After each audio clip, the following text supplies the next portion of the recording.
G'day. How you going? Stozza here. Yeah, I'm pretty excited about the imminent PulseChain launch, and just wanted to do a bit of a stream about PulseX and compare it to other DEX tokens that have launched. So yeah, I think ever since Chapella has the network upgrade for Ethereum has just gone through. Um, RH is going to be, keen to drop V4, testnet V4. So I'm pretty pumped.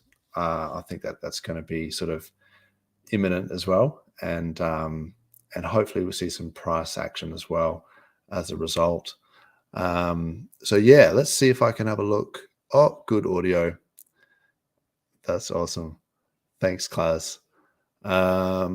Hopefully some people come in and say hello, but if not, then there's no dramas because we've got a bit of stuff to get through. I'll try and get through it relatively quickly.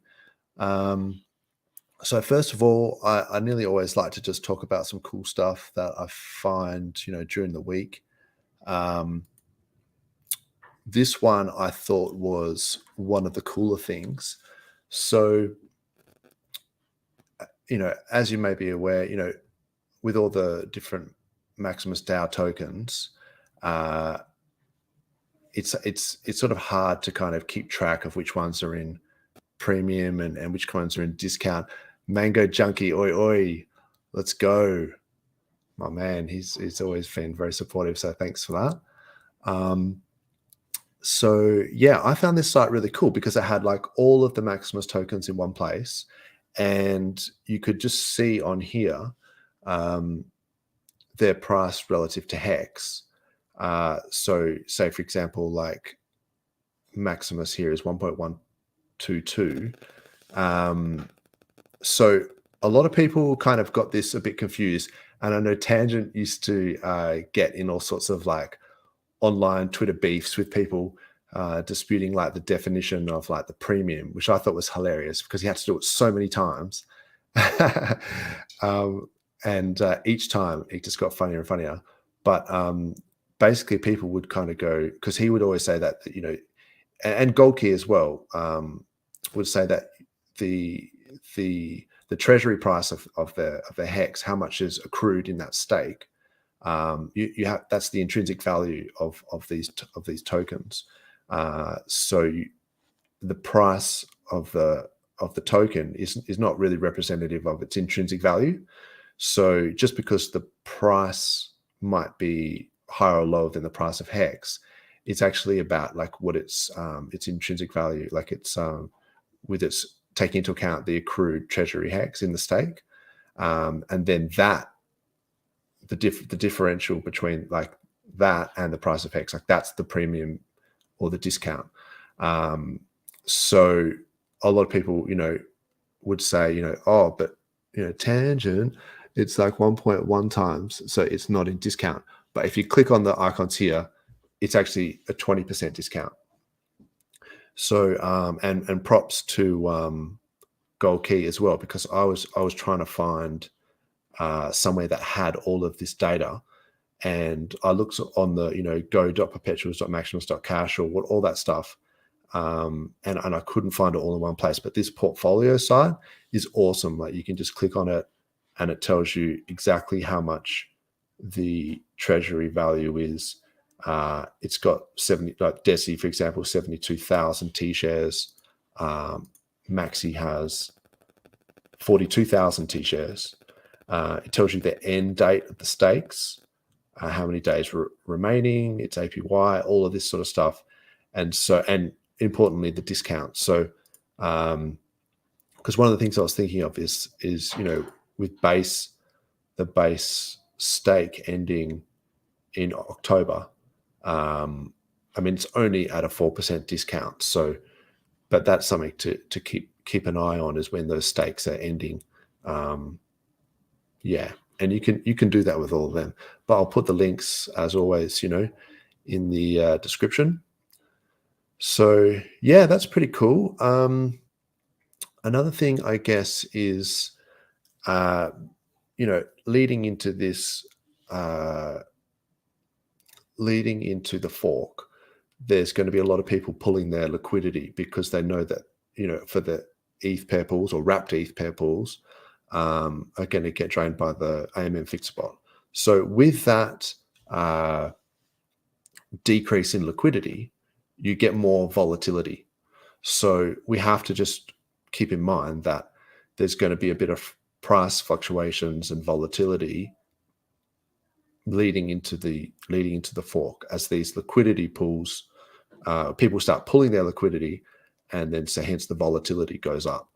And so one of the things you can do to keep track of that, and also just like as an aside, like Hex Daily Stats is an awesome website. You can keep track of what your payout is, the average payout, a daily payout per T share. So you're getting like here, on every day here, you can keep track, but 6.4 hex per T share per day. But yeah, I noticed it's got the liquidity pools here, and you can just literally go and check out, like, say, for example, the DAI liquidity pool now. It just takes you straight to the Uniswap thing. So that's kind of cool. Not that there's heaps of liquidity in DAI, but I just thought it was cool. Yeah. Hey, 43 OGs in the house. Legend. What's up? I think 43 OG and Tangent were doing a spaces today. So I haven't checked it out yet, but I was keen to. Maybe after this, I was just doing a bit of prep for this. So yeah, when this stream finishes or whatever, go check out that spaces on Twitter for sure. 43 OG and Tangent got a lot of good info there. So yeah, I won't talk too much about cool stuff. Maybe there's not that much cool stuff going on, but there was the Sushi Swap exploit. Use, if you can, revoke.cash. This is just a test wallet that I've got in here. And you can, actually, this is even on the PulseChain testnet. So full credit to revoke.cash for supporting the testnet, and they will be supporting PulseChain as well. So you can revoke your allowances on your wallets. So I think that's important, particularly in light of this Sushi Swap hack. So, it's like an exploit. I don't even know the details, but you should always, as a maybe 43 OG could shed some light on it, but as a matter of course, like, you should pretty much always do that anyway. Like, just revoke your permissions. Let's just pull this up so it's a bit more obvious. You can just go to the three dots, connect, and then you can disconnect from. I fully haven't disconnected. That's funny. You can disconnect from those sites, but also, yeah, not just disconnecting from the dApps, but also revoking permissions. So they're like spend permissions. So because you sometimes do infinite spend permission grants when you're doing like swaps and things like that. So there's a joke in here from 43 OG. I think, what did the Chinese chef do when he lost his fry pan? He found a walk around. It's not bad. It's not bad. I'm pretty sure he's a dad, so he gets away with the dad jokes. Okay, so yeah, down to business. I have been looking at PulseX, and it's kind of hard to compare the token based on other DEXs, but so this is just the block scout. This is just like how many daily transactions are going on, and it's really bullish that even this V3 testnet had up to over 240,000 transactions per day, but like it's got to be the most transactions ever on a testnet, even around the 100,000 transactions per day. It's pretty out of control. So I think people are frothing for the release of PulseChain and PulseX, but if I check out, I did a couple of spreadsheets. Okay, cool. So this is comparing the different DEX tokens like Uniswap, PancakeSwap, whatever, Sushi, Spooky Swap. I still reckon Spooky Swap is a ridiculous name for a DEX, and it's ridiculous token. Boo! I just can't take that seriously.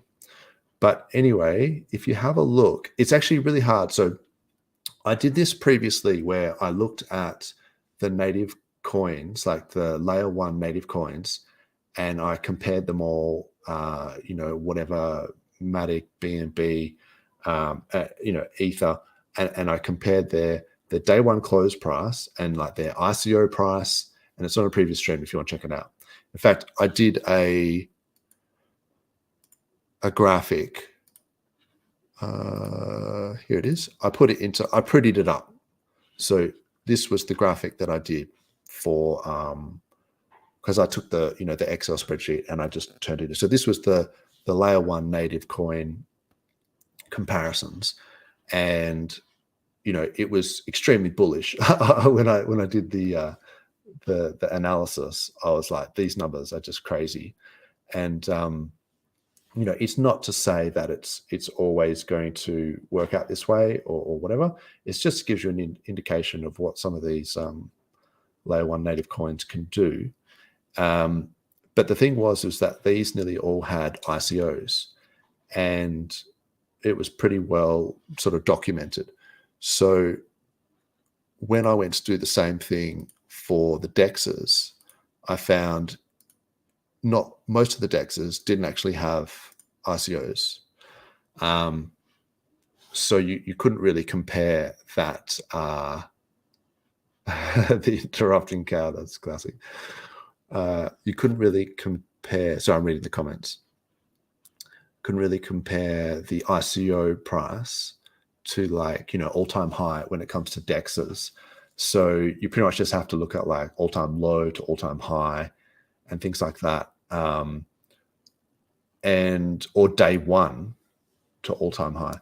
So I was pretty bullish on these, even the DEX tokens. Like these are airdrop, these are free. Like people didn't even sacrifice for these. These were just duct taped on governance tokens, and even from day one to all-time high, they still did some crazy numbers like 150x, 100x. These are pretty crazy. And then from all-time low, 100x as well. One thing is, this PancakeSwap is slightly deceptive because on day one it just absolutely got crushed. So how can it be lower than the X's from day one? It's because this is the day one close price, but the intraday close, it's crazy. Like actually I'll show you. So if I look at,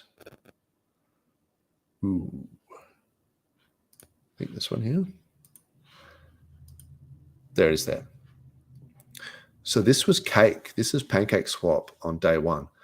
Now, I'm not suggesting that this is going to happen, but the day one intraday price that's why you can get like a, whatever that was,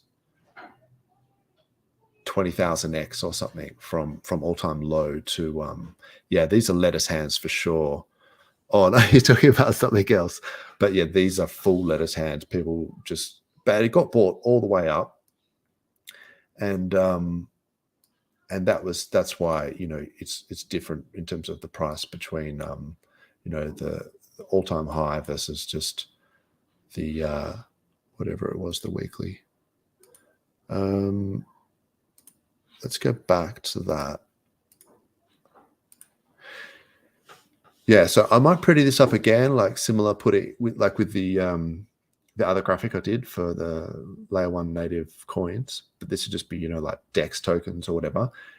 It's probably not as useful. The other one had a really good metric, which was, days from launch to the BTC halving, which I thought was really interesting because we're about 350 days to the next BTC halving, and Ethereum launched at 330 days from its relative BTC halving. So I was like super bullish on that sort of metric as like where you are in respect to the BTC halving, like within the cycle, where you launch from as a measure of potential performance.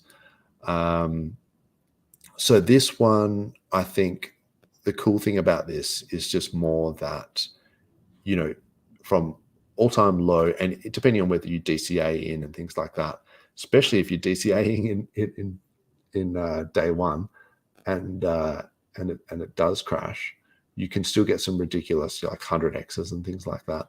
I mean, this is on average, and you've got to take this with a grain of salt. I did see that the reason why I got kind of motivated to do these was there was a graphic. There's a couple of these graphics floating around. Let's see. Oh no, doesn't want to do it.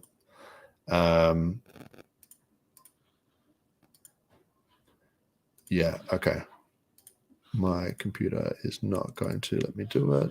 I'll try one last time. Oh, there it is. Don't know why it does that. So this, I think, was Hex McKenzie. And she did this, how high can PulseX go? And similar things, slightly different DEXs to what I had chose, but and maybe yeah, I don't know, the average. I don't know if using an average is the best way to go there, because they all have their own tokenomics. But the X's were pretty crazy. I mean, even 1-inch sushi, these sort of things, 50x, 100x's. And then it's like, oh yeah, if I put in 10K and then I got on, Uniswap or whatever, then I'd have like $1 million. So yeah, it's just 100x times 10K. So that's kind of cool. But that was what, so credit to Hex McKenzie, but, and whoever else. I think Money Gang Crypto did a similar one. I won't pull it up. It could be the exact same one or similar, maybe using slightly different DEXs. But I might try and pretty up my one and just do that as well. So yeah, that I think is bullish. And I'm going to check these comments because these are pretty hilarious. So we've basically just got Class and 43 OG telling jokes. Oh, that's classic. Okay. Yep. That sounds like about right. It's funny stuff. Yeah, I fully should jump on stream 43. Yeah, big time. I'd love to have 43 on. I would. 7 p.m. here. Yeah. Dinner time. Fair enough. Yeah, I want to start doing some streams with people that I can chat with. So if anyone has got any ideas for people that I should chat to on stream, or people that would want to chat to me on stream, maybe more importantly, then yeah, leave the comments, in the description. Oh, sorry, just leave a comment either in the chat or in the actual video comments. Because yeah, I'd like to have a few chats with people, and there's only so many times you can analyze some of this stuff before you just want to just have a chat with some people about just general comments. Excuse me.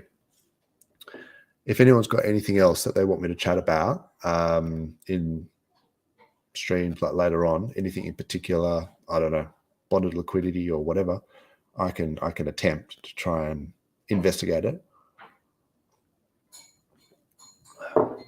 I mean, I'm not an expert, so you have to take what I say with a grain of salt as well.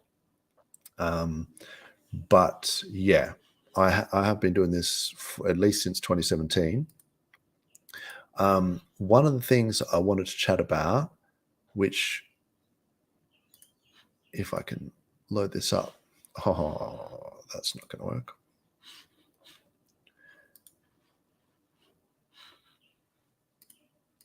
I haven't been streaming since 2017, that's for sure.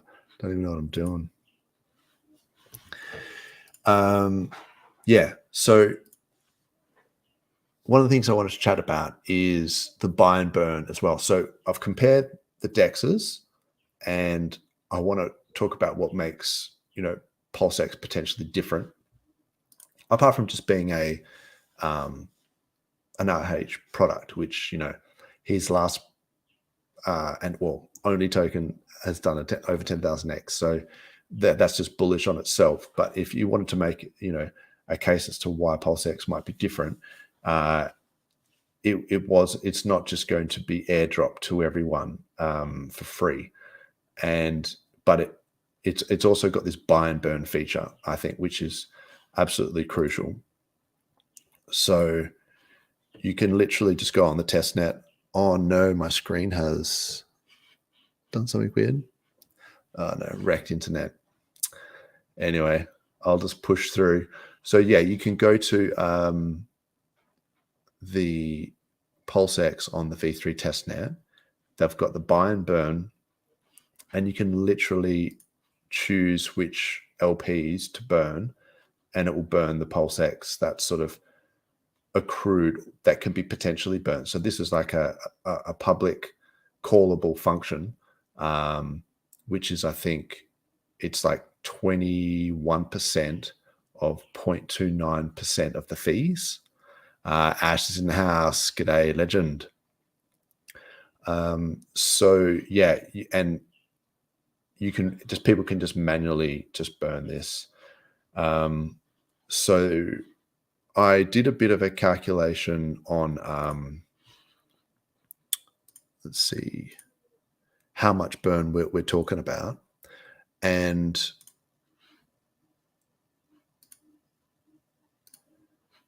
these numbers are based on like Uniswap 24-hour volume, Uniswap on Arbitrum, Curve, PancakeSwap, V3, V2, Trader Joe, Balancer, and then just more Uniswap. So these were like the top 24-hour volume of 24-hour volume on DEXs that I saw. I got this off like CoinGecko or something. Yeah, I think it was CoinGecko. And there's other ones, DeFi Llama, you can check out or whatever. But it's the 21% of the 0.29% fee. So 21% of the 0.29%, that is what is bought and then burnt. So the important thing with this is obviously the buy. So I'll just put this here. This is when I get serious. So when people are talking about the burn and everyone's like, oh yeah, you burn it, there's going to be less coins like in the total circulating supply. So it's like a scarcity thing, like the less coins that there are, therefore the coins that are left are worth more. That's like the principle. And I disagree with it.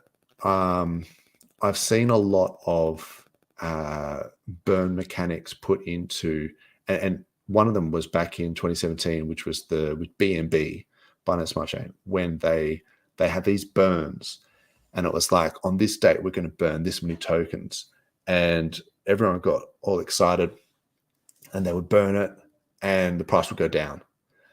And so it sort of made me realize that it's actually got nothing to, that the price has got nothing to do with how many coins are in circulation, and it affects the market cap, which, as we know, as Hexagons, like it's a vanity metric. So the more coins in supply times the price, your market cap is higher. But the actual price of the coin isn't affected by how many coins are in circulation. The only thing that affects the price is whether people are buying and selling on those DEXs. And I'm only talking about on-chain DEXs, like true DeFi, not talking about order book exchanges and all that sort of stuff. So if it's in the liquidity pool and then it's bought or sold, that affects the price, not just like the coins that are sitting in someone's wallet that gets burnt. Like that literally doesn't affect the price. So I think that's an important distinction. Like when you're comparing PulseX to other DEXs or other coins that have a burn. Yeah, but my coin fucking XYZ has this burn mechanic in it. It's like if it's just sitting in some exchange wallet or sitting, and then it's burnt, it's not going to affect the price. The point is that the PulseX buy and burn is what we're talking about here. So it takes 21% of the 0.29% fee from the swap, and it buys PulseX on market and then burns it. So it's the buy part that I'm interested in. I don't know why I was so animated for that, but I think it's an important distinction. So these are bear market numbers. So, you've got to pump these numbers up for a bull market. The volume is obviously, daily volume is going to increase exponentially in sort of towards the 2024, 2025, I would think, if I had to estimate. So if you look at these 24-hour volumes, and not all of these are on Ethereum, these are on various chains. But even if you looked at, say, 50% of the Uniswap daily volume, you're talking about a 377K daily buy. So that equates to about $137 million worth of buy pressure every year. So, and that's 50% of the Uniswap. So if you're talking if we only had 25% of the Uniswap daily volume, then that 0.06% burn or buy and burn is still roughly 200K of daily buy pressure. And that's important. Like that's just like daily, like just whether you are on holiday or it's raining or whatever, it's just constantly doing that in the background. So yeah, it sounds silly, but I think people underestimate how much a small incremental change can make a massive difference if it's done consistently. And that applies to obviously a lot of things, exercise or diet or whatever. But when you look at something that's it may sound small, but because it's consistent, that buy pressure is always there. So yeah, I think that is another bullish thing in terms of the buy and burn. It's not just a burn like some other coins have got. It's literally buying it on market and then burning it. So it's reducing the supply, but it's also pumping the price. So I think that's a really cool thing to have. So I think that's pretty much it. Unless there's anything people want me to talk about. I think this is looking at the DEX activity.